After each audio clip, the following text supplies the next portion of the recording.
Now, after the shooting, President Trump calling for tougher immigration policies. The president saying he is permanently pausing migration from, in his words, third world countries.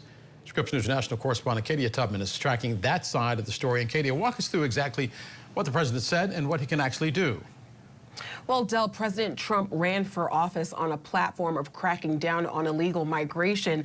Now he's calling for stricter migration policies for some countries and potentially more deportations.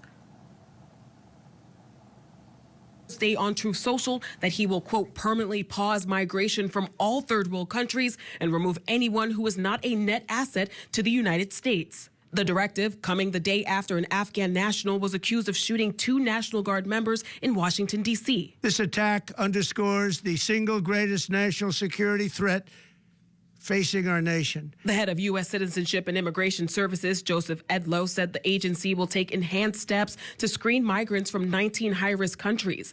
The agency pointed to a June proclamation that listed countries from which the U.S. banned and restricted travel, including nations across Africa, the Middle East, the Caribbean, and parts of Asia. Now many migrants in the U.S. are worried about the future. Afghans are terrified that they're going to be held accountable for this one deranged gunman's actions.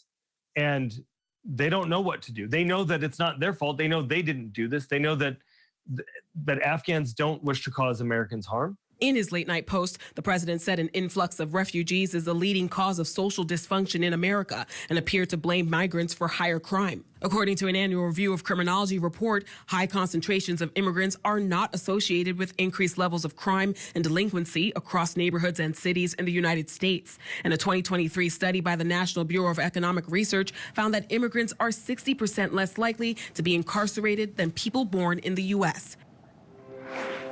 Now, Del, there could also be an economic ripple effect from potential deportations. According to the Bureau of Labor Statistics, there are currently more than 30 million foreign-born workers in the U.S. Del? Katie, how's the other victim, Air Force Staff Sergeant Andrew Wolf? How's he doing? Well, Del, as Patrick mentioned earlier, Specialist Sarah Beckstrom died, and she was 20 years old. But right now, Staff Sergeant Andrew Wolf, who's 24 years old, is still in critical condition. And President Trump has said that he is right now fighting for his life. Del? Scripps News national correspondent Katie Tubman for us live in New York City today. Katie, as always, thank you very much.